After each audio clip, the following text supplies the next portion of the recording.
must be willing to help each other and help those in need. Though salvation is not by good works. Ephesians, the 2nd chapter, will tell about that. Salvation will produce good work. Some are so busy with self and pleasure that they have no time to help others. Too many are interested in getting, but not giving. If you want to enjoy the Christian life, you have to learn to give. Learn to share. Learn to help. Learn to help a good Samaritan. So the first thing on this simply talks about the seeker. Who's the seeker of the word? And so usually when we talk about somebody coming to seek a word from God, they come with good intentions in the thought process. So they're coming from a mindset of they really want to know. It was kind of different this time. Jesus had been preaching and he had been teaching and he had just sent out the 70 to go out and preach and teach, and they came back and they reported that by the power that he had given them, they were able to heal and move and deliver so many. And so there was a certain man. Somebody always has some sarcasm in the room. Somebody's always got to be the one to be condescending, if you will. And so it talked about the seeker, and it says the desire. The desire. So the man came to Christ seeking a way to inherit life. But it says many sincere people are seeking the truth. We got to be able to understand and recognize the difference between who's being sincere and who's being condescending. The lawyer today was not being sincere in his question. Matter of fact, he was trying to find a way to trip Jesus up, if you will. Let me see if I can set him up, see if I can draw him in, see if I can get him to say something he ain't got no business saying. And so, Jesus being who he is, he said, it is written in the law. How dost thou read? So the Lord is intelligent enough to say, since you asked me a question, I'm going to put the question right back to you. What does the law say? And so the man says in the 30th verse, he says, and he came in 27th verse, he says, he answered and said, thou shalt love the Lord thy God with all thine heart, with all thine soul, with all thine strength, and with all thy mind, and thy neighbor as thyself. Thy neighbor as thyself. We understand in the 26th and 27th verse, there's simple a demand from God, a demand from Jesus. We have to love God with all our heart. That's your emotional perspective. You have to love God with all your soul. That's your spiritual being. Love God with all thy strength. That's physical being. But then you also have to love God with your mind. That's your mental lifestyle. That's your thought process. And ultimately understanding that there's a destiny. There is a destiny. And the destiny says by keeping the command, we will really fulfill all of the 10 commandments that had come before. That if you love God in all these fourfold ways, you will keep his commandments. And so the irony of it was that just wasn't good enough for the lawyer. Even though he knew the law. And he was able to respond to the Lord with what the Lord gave him as a question. That still wasn't good enough for him. He had the audacity to come back and try to be cunning or try to get a little loophole and try to cover himself. And so the 29th verse simply says, but he willing to justify himself, said unto Jesus, and who is my neighbor? Who is my neighbor? I just want to admonish you all today. We cannot be believers. We cannot be the Christians we say that we are and then decide who we want to help when we want to help. If you're going to be a true believer and you're going to be a Christian, you don't get the ability to decide one day you want to be a supporter and the next day you don't. You don't get to pick and choose. Because I promise you, you don't want it to happen to you. And so it behooves you that whenever you can help, do so. Don't be picky. Don't be boastful. Don't be arrogant as this man was. But then it led to the second stanza, which simply talks about the story. And so in the story, it talks about the problem. It said a traveler was robbed, the traveler was wounded, and left along the side of the road to die. All alone and in need for help. It simply reads, it says, and Jesus answered and said, a certain man went down into Jerusalem from Jericho. From Jerusalem to Jericho. and fell among thieves, which stripped him of his raiment and wounded him, and departed, leaving him half dead. But it says, and by chance there came down a certain priest, and when he saw him, he passed on the other side. And likewise there became a Levite. And when he was at the place, he came and looked on him. The audacity, he came and looked at it. You know, you look on Facebook sometimes when you see the wreck out there, and you slow down to see the wreck. Matter of fact, you may make a look. You go look at the wreck. But then you keep going right on by. He said he looked at him and he passed by on the other side. But then it says, but a certain Samaritan, as he journeyed, came where he was. And when he saw him, he had compassion over him. Had compassion over him. And he bound him up with his wounds, pouring oil and wine, and setting him on his own beast, on the donkey that he had, and brought him to the inn and took care of him.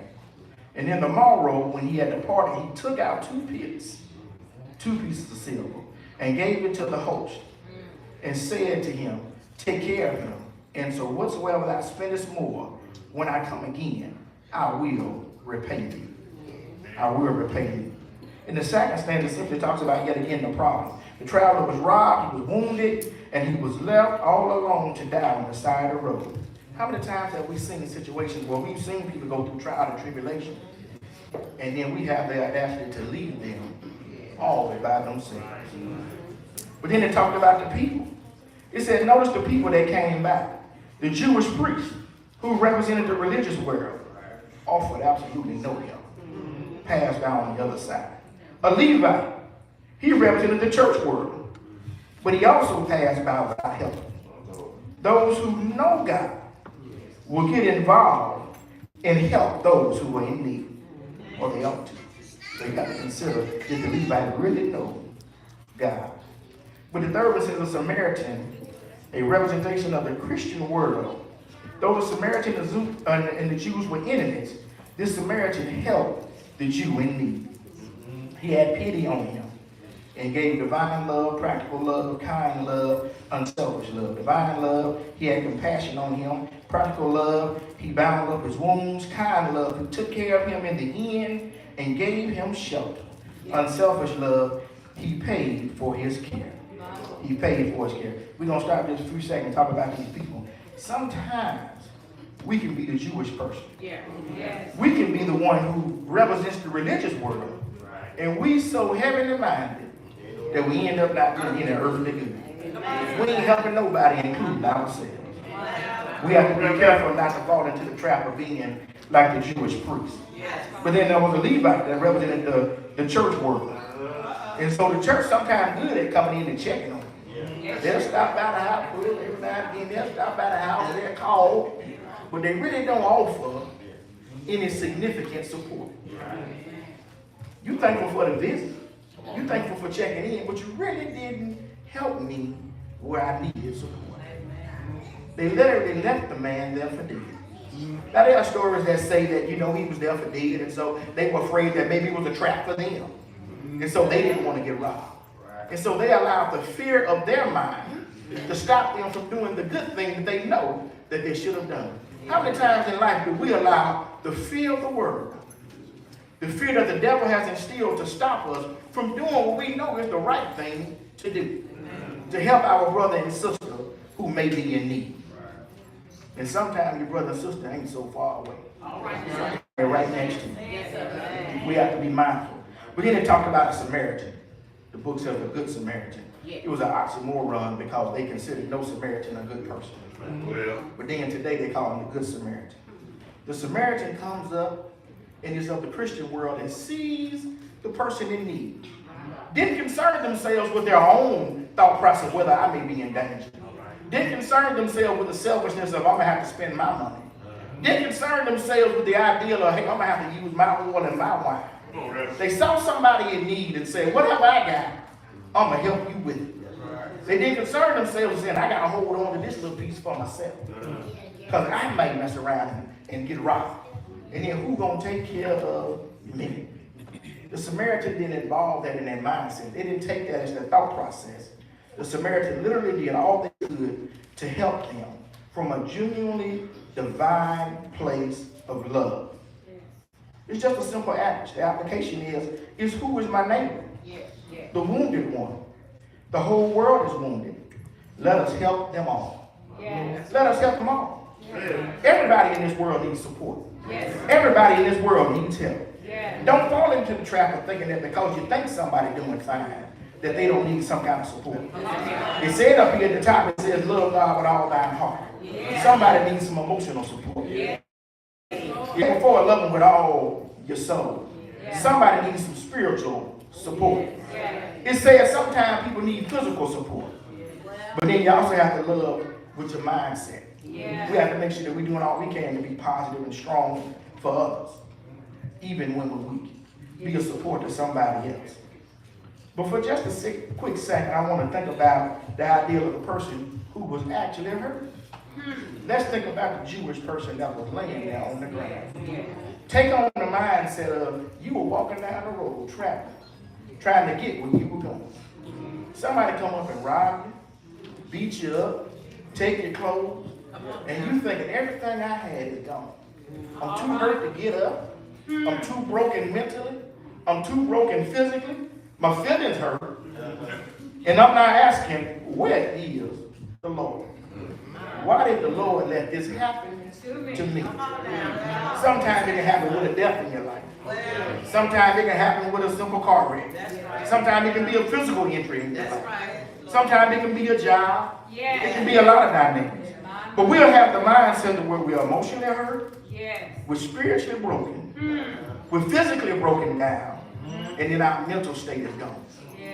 We have to be mindful to know that we become the person laying on the side of the road. And so I want you to put yourself in the shoes of that person. And you needed help.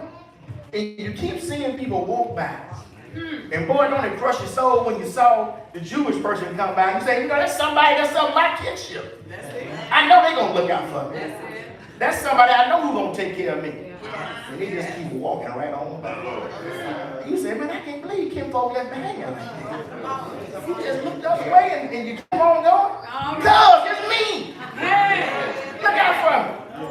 Ashton did that to me one time. Ashton had me all the way down in England, Arkansas. They didn't even have a tool to get the towel. But I didn't leave him hanging. But just know that you gotta respond. You gotta be there for people when they're in a time of need. Put yourself in the shoes of the person laying there on the ground, and they say, man, somebody passed by. But the good thing is, if one left, maybe somebody else will come. But then you see another person coming in, they leave, and they walk on by. After they looked over you, you do this. I'm going to let them know it's somebody out here that's like to be dead. I'm going to go ahead and let them help. But they don't never go and actually help you. I'm saying we cannot be those people. But imagine the joy that came upon them. Even though the Samaritan was somebody who they had been born and raised and taught to conceive and believe as an enemy. Somebody who they were taught to say that you never even fool with is the one who you have to receive help from.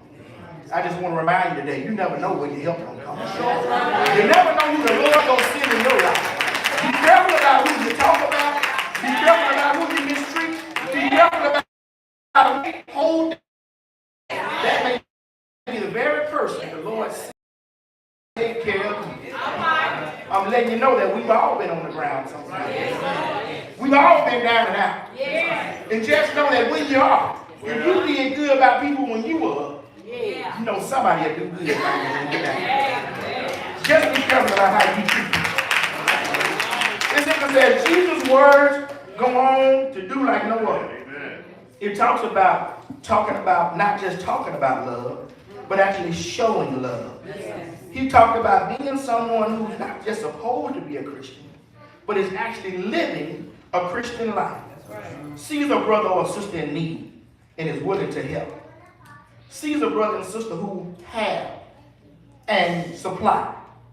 How can God's love be in someone who will not supply the need that you have? We have to be making sure that we are that good Samaritan. We have to be selfless. We have to give the time. Yes. We even have to be mindful to give the money. Yes. To help those who are in need. He wants that action in us today. To be considerate, to think of others and their needs and their problems. To be consecrated, to be committed is what he's talking about. It says, when you give yourself to God, you will be helpful. Be compassionate. Put yourself in the place of others. But in the end, it says, be Christ-like. Yes. Have his love and compassion. And so, when you think about the Good Samaritan, know that there were plenty of Pharisees and Sadducees, and there were plenty of judges, and there were priests, and there were kings, and he sent all these different people, and you had David, you had Daniel, and you go back and you look and you see how Samson was strong, and how he used that jawbone that one time to deliver. You see how the Lord kept sending people, but it wasn't enough. So he had to send what you consider the Good Samaritan.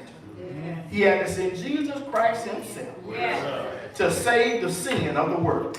I just want y'all to know that we've all been in need of the Good Samaritan. Jesus came down for you. But if Jesus did it for you, why won't you do it for somebody else? Jesus came down. He said, Daddy, I'll be the one to go save the world. Send me, I'll go. How many of us are willing to really go? How many of us are really willing to go and me and be a help? I'm thankful for Jesus today. I'm thankful that Jesus saved my soul. I'm thankful that he walked up the hill and he laid his back down on that cross. But I'm glad that when he got up there, he said, Father, thy will be done. He told you I thirst. And I love how the centurion soldier looked at him and said, surely this must be the man of God. This must be the Son of God. To know that with his side pierced, they gave him vinegar to drink. He still saved the soul right there on the cross. And if he would do it in his burning last hour, he'll do it for you right now. You got to trust in God. You got to believe in him. Let him be a good Samaritan to you. Let God carry you through. Because the good thing about it is he didn't just die on the cross. On the third day, he got up with all power in his hand. All power to love, all power to heal, all power to give. Whatever help you need, the Lord has already got it. So if you're having a hard day and you feel like it's a hard life that's going on, the Lord got what you need. But just be mindful to accept it from wherever he sends it from. The Good Samaritan may just be right around the corner. Thank you. God bless you. The door of the church open. You may come by ladder.